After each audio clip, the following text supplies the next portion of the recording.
আমি কিভাবে সিম্পল প্রসেসে চিকেন রান্না করি সেটাই আমি তোমাদের সাথে শেয়ার করব।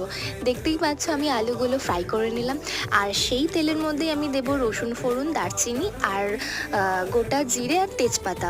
এই তেলটা ভালো করে নাড়াচাড়া করে নেব, দেন অ্যাড করব পেঁয়াজ কুচোনো, সেটাও আমি ভালো করে নাড়াচাড়া করে নেবার পর আমি টমেটো কুচোনোগুলো দিয়ে দেব।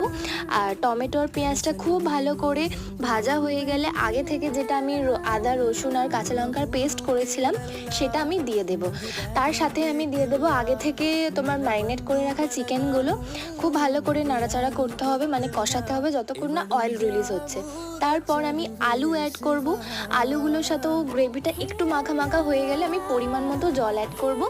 আমার বাড়িতে একটু ঝোলটা পছন্দ করে বেশি, তাই আমি একটু বেশি জল দিয়েছি। তারপর ধনেপাতা কুচোনো, তোমার গরম মশলা গুঁড়ো দিয়ে ভালো করে ফুটিয়ে নেবো। হয়ে গেল আমার সিম্পল রান্না। কেমন লেগেছে জানিও।